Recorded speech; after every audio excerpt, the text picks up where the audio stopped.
The positioning is always the key. The positioning is what decides the result of the match. Get the positioning of any player wrong and you lose the match. Get the positioning of any player right and you might win the match. It is as simple as that. The wings of both teams. That is what decided the match. Not a midfield masterclass, but the wings. Going forward, neither the wingers nor the fullbacks of Crystal Palace were able to contribute. Defensively, they were just poor. Firstly, the wingers of Crystal Palace did not track the runs of the Hull City wingbacks. Secondly, when in advanced positions, the Hull City wingbacks were not pressurized by the Crystal Palace fullbacks. Wingbacks of Hull City had so much time to pick out the pass or cross it, it was just too easy. The wingers getting into good positions won't matter if your strikers are at the wrong positions. But credit to the Hull City strikers for staying at the right place at the right time. Right in the hole. Between the Crystal Palace holding midfielders and the Crystal Palace back four. This is a real smart place to be, because no one can actually pick you up. Basically, Hull had width in their attack. The attackers took up decent positions and they deserved to win. Final score, Hull City 2, Crystal Palace 0.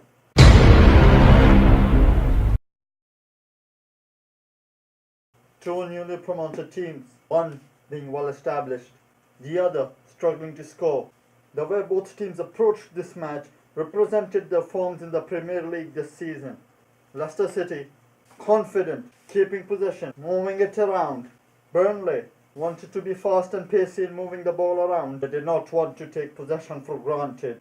As everyone expected, Leicester City scored first. The build-up play was decent, but it was poor from Burnley's part. Even after having the whole team in their own box, they failed to clear the danger. But Burnley struck back. They accepted that they did not have the pace to disturb Leicester, so they needed to be patient. But it wasn't going to be easy. Leicester were defending very compact. There wasn't much space between the Leicester defensive backlines.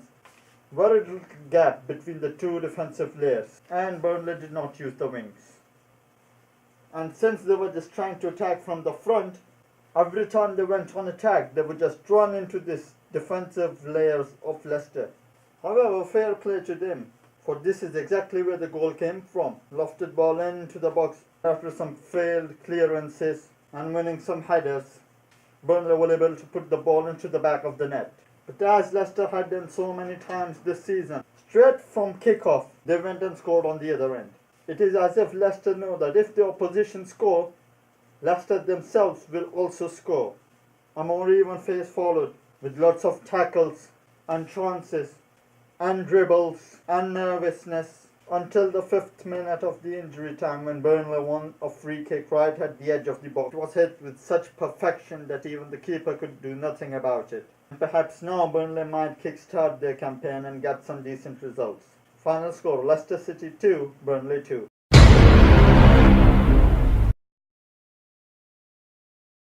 A confident West Bromwich Albion side and a broken Liverpool team entered this match. Liverpool had many passers of the ball in their team, players who can spread the ball around well, and when any such player had the ball, he would immediately look for the best passing option available. This made the Liverpool attacks very unidirectional, but Sterling was the player who would pick up the ball and drive at the defences. He gave Liverpool the spark Luis Suarez gave them last season. He was vital in breaking down the organised West Bromwich defence in Liverpool's first goal. But West Brom believed with the pace they had up front, if any of the front men got a chance to run at the Liverpool defence, West Brom would clearly have a chance. Which is why this great tactical twitch by Alan Irvine allowed West Brom to slip past the Liverpool midfield, run at the Liverpool defence and earn the penalty, which was of course scored. The second goal for Liverpool, again Sterling at the centre of all of it. He attracted the attention of the West Brom defence and the holding midfielders, dragging them towards him, allowing Henderson to arrive late into the empty space and score. This goal could have been avoided had the West Brom defensive players been more alert. Having said that, it might as well easily have been a penalty. In that context, Liverpool deserved to be 2-1 up and won the match. Final score, Liverpool 2, West Bromwich Albion 1.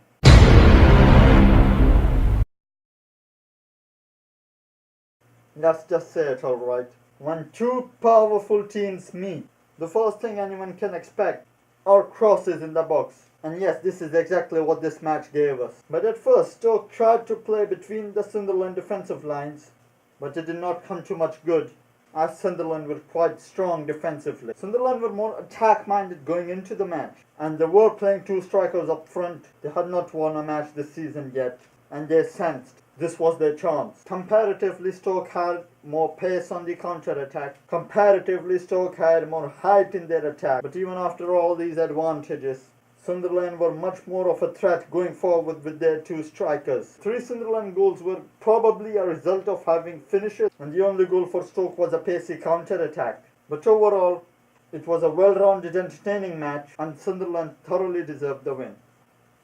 Final score: Sunderland 3, Stoke City 1.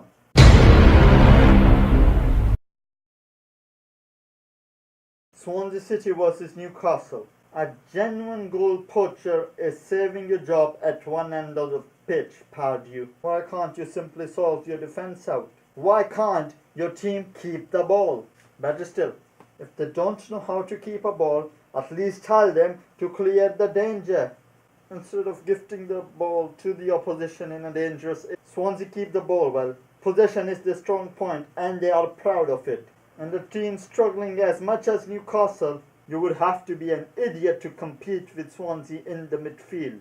But forget that midfield battle first. The goals which Newcastle conceded. The first goal. Where is Colaccini? Where is he? Trying to chase Bony. Pressurize him. I mean, come on. Why? Bony has his back towards the Newcastle goal. Colaccini has Bony in his pocket. He's not going anywhere. But somehow Colaccini decides it would be wise if he just pressurized Bony. This leaves an opening behind Colaccini, which Bony capitalized on. I mean, come on. Why would you do that? Strikers don't need to do multiple step-overs to terrorize defenses. A striker just needs to provide the right touch at the right time and score a goal. Caesar was held by a Swansea defender. Like legit, held. But when the cross came in, he was able to provide the right touch and Newcastle scored. The midfield battle. Oh, the intensity. Just kidding, there was no such thing. Whenever Newcastle tried to put few passes together, they would just give the ball away. A stupid pass. An ineffective dribble. You name it, everywhere to give the ball away cheaply was on display. And of course Swansea capitalized on this too and scored. But it was late in the match and Newcastle just hoofed the ball upfield. After winning some headers, the ball just landed to a winger who managed to put in a decent cross. And Caesar got between the two centre halves, got the all-important touch and scored. Swansea would be disappointed not to have won this match. Final score: Swansea City 2, Newcastle United 2.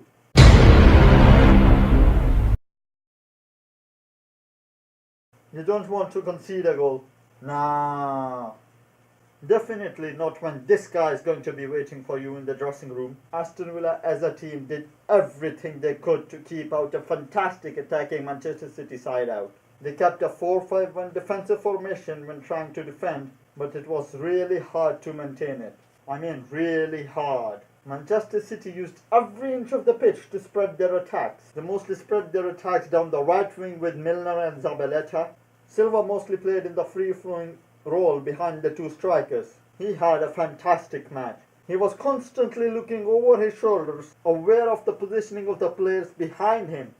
Fantastic technique that. The left side of Manchester City wasn't that strong going forward or going back defensively. Silva and Kolarov were not the quickest players in the Manchester City team, and Aston Villa did try to capitalize on it. Apart from their excellent defensive work, going forward Aston Villa were a real threat. Defensively there were huge gaps between the Manchester City holding midfield and the centre-backs. And once an Aston Villa player got past the defensive midfielder, he had a free run at the Manchester City defence.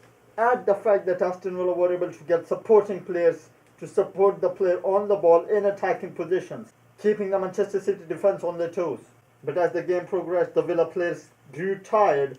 They were unable to get enough numbers in the attacks, which in turn gave Manchester City more freedom going forward, and eventually after a long period of possession, Yaya Toure scored. Aguero ended the night with fantastic style after he scored a goal. But credit goes to Lampard for the space he created for Aguero to score with his run off the ball. Aston Villa were magnificent defensively, but the firepower of Manchester City was too much to handle. Final score, Aston Villa 0, Manchester City 2.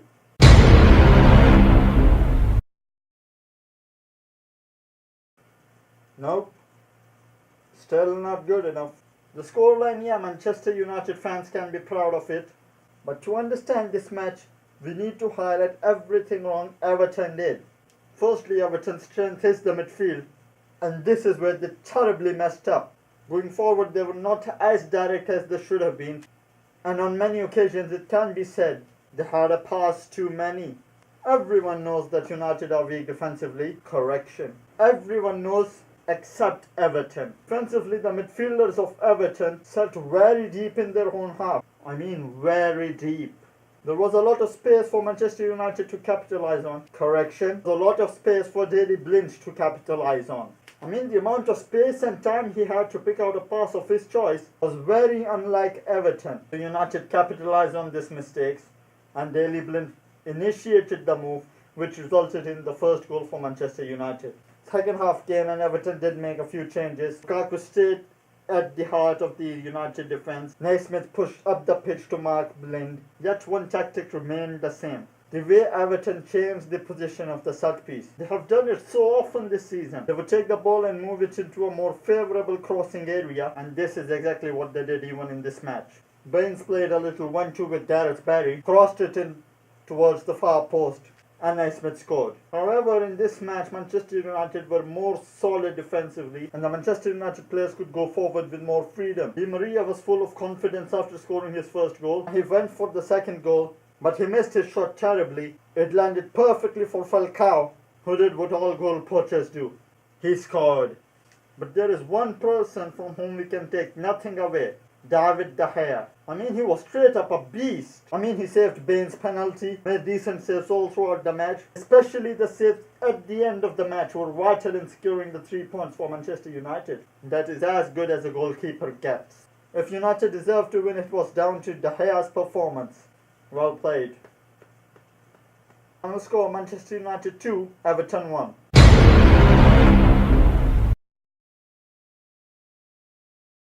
Do we talk about football for this match? I mean, really? After all what happened?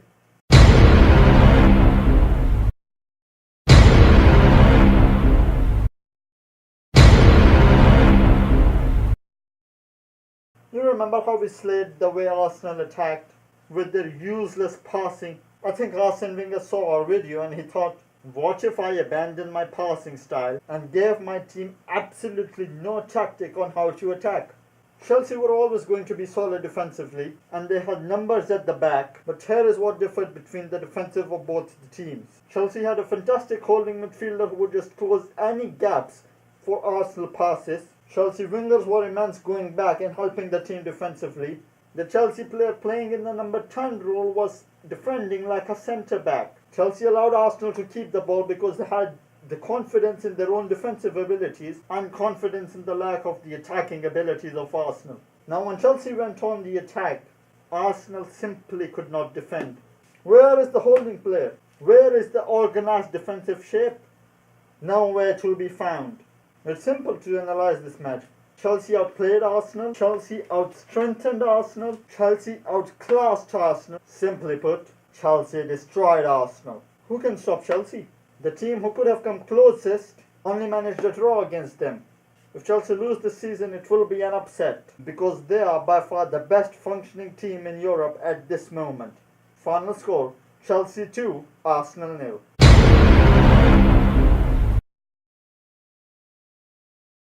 Tottenham were a much improved team in this match. Much improved.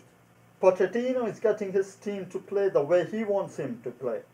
The major improvement was how Tottenham pressed the opposition as a team. They did not allow Southampton time and space on the ball. They would just simply crowd out the player on the ball and rob the ball off him. In terms of the way Tottenham attacked, the counter-attacks were well organised and you could tell there were no flukes. Well-developed move. But when they weren't counter-attacking, they would just cross the ball into the box. But when they weren't counter-attacking or crossing the ball into the box, They were playing between the defensive lines of Southampton, and this is where they scored from.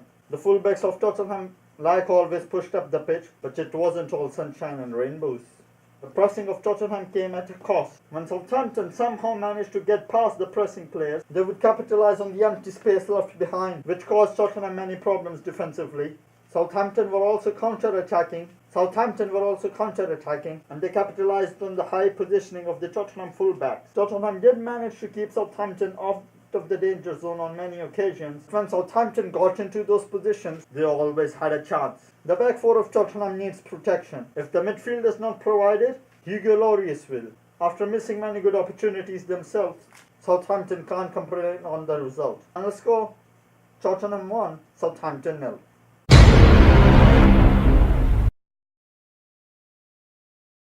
How many formations? How many changes in the team's starting 11? How many times will they repeat the same mistake? It's just torture.